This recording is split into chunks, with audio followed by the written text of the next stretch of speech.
చేశాను, అన్న కంపెనీల్లో పనిచేశాను, సాంగులు చేశాను, వాళ్ళకి రికార్డింగ్లు చేశాను, ఫైట్ డైరెక్షన్లు చేశాను. ఎంతో గొడ్డులా కష్టపడాను, మనసు పూర్తిగా సంతోషంగా చేశాను. నాకు ₹1 అడిగింది లేదు, ఆశించలేదు. నేను దానికోసం నాకు కావాలి, నేను పనిచేసిన దానికి కూడా నేను అడగట్లేదు. ఒకటే అడుగుతున్నాను, మీకు నిజం తెలియాలి. అందుకోసమే ఏంట్రా వీడు అన్నీ బయట పెడుతున్నాడు అనుకోవచ్చు, కానీ ఈరోజు నాకు భార్య పిల్లలు ఉన్నారండి. ఈ రోజు నేను నిలబడకపోతే రేపు నా కొడుకు పెద్దోడైన తర్వాత, కూతురు పెద్ద అయిన తర్వాత వాళ్ళకి నేను సమాధానం చెప్పుకోలేను. నేను దొంగతనం చేసి వేరే వాళ్ళు కడుపులు కొట్టి నా పిల్లల మొహం నేను చూడలేను, ఆ కూడు నా పిల్లలకి పెట్టలేను. మా నాన్న నన్ను అలా పెంచలేదు, మా అమ్మ నన్ను అలా పెంచలేదు. మధ్యలో మా అమ్మ నలిగిపోతుంది. మా అమ్మని హాస్పిటల్లో అడ్మిట్ అయ్యారని చెప్పి నేను అబద్ధాలు ఆడారు. హాస్పిటల్కి వెళ్ళి చెక్ చేయించుకుంది అమ్మ. నువ్వు వెళ్ళిపో ఇంట్లో నుంచి, నువ్వు వెళ్ళిపోతే వీడిని చూసుకుంటావు మేమంటే, మేము మంచిగా మాట్లాడి పంపిస్తా అంటే నమ్మి ఆవిడ 3 రోజుల నుంచి దడదడగా ఉంటే వెళ్ళింది ఇల్లమ్మ అంటే. ఏ ఏజీకి వెళ్ళడం వాస్తవం చూపించుకొని ఇమ్మీడియట్గా మా అన్నింటికి వెళ్ళిపోయి అన్నింట్లో పడుకున్నారు. మీకు ప్రతిదీ తెలుస్తుంది. ఈ రోజుల్లో ఏది దాచలేరు.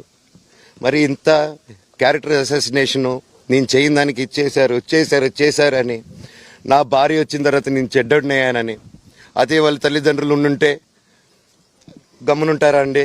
ఈరోజు నేను గమ్మునుంటే ఎలా అండి? తనకి తల్లి అయినా తండ్రి అయినా అన్నీ నేనే అండి. ఈరోజు తను వాళ్ళ ఇంట్లో ఆధారపడదు, నేను మా ఇంట్లో ఆధారపడను. నేను నా సినిమాలు చేసుకుంటున్నాను. తను సొంతంగా ఒక టాయ్ కంపెనీ పెట్టుకుంది.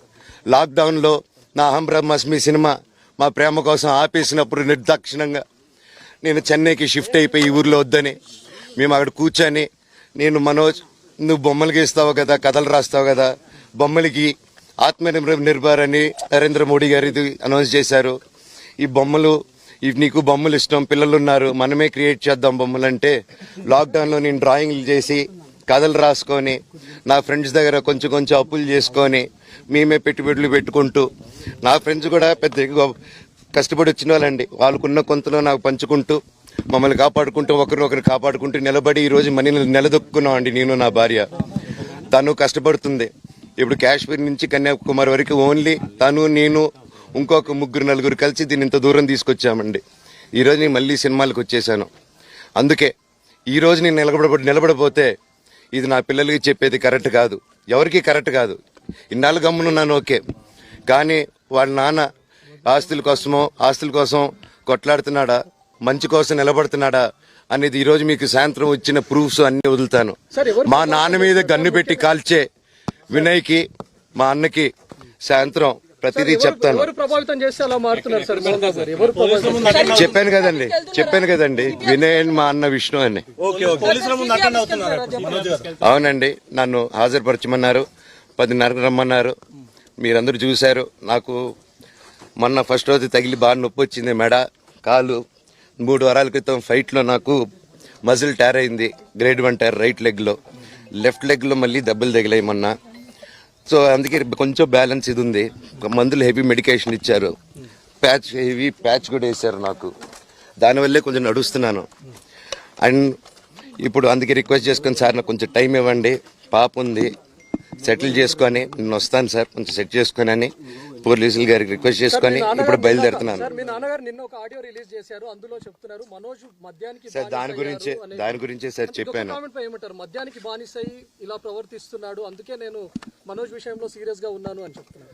సార్ మద్యానికి బానిసై ఎవరిని కొట్టాను సార్? నా పిల్లల్ని కొట్టానా, నా భార్యను కొట్టానా, మా అమ్మని కొట్టానా, మా నాన్నని కొట్టానా? ఇవన్నీ నీ మద్యానికి బ్యాలెన్స్ అందరినీ కొడుతున్నాను, పొన్నాలు కొడుతుంటే సీసీటీవీలు తెప్పిండి సార్. అది దొంగతనం చేసింది నేను కాదు సార్, అది తెప్పిండి సార్ అంతా. అప్పుడు మాట్లాడదాం సార్, మనోజా ఎవరా అని చెప్తానండి. నాకు ఇంకా కొంచెం క్లారిటీ రావాలి. కమిషనర్ ఆఫీస్కి వెళ్తాను, వాళ్ళని కలుస్తాను, రిక్వెస్ట్ చేసుకుంటాను, మాట్లాడుకొని వాళ్ళు ఏం చెప్తారు. 5:30కి మాట్లాడతానన్నా. థ్యాంక్స్ రంజిత్ అన్న, ఇంకా అన్న సారీ అన్న, సూర్యమన్న సారీ అన్న. ప్రస్తుతం చూస్తున్నాం మనోజ్ రంజిత్ పై దాడిని మోహన్ బాబు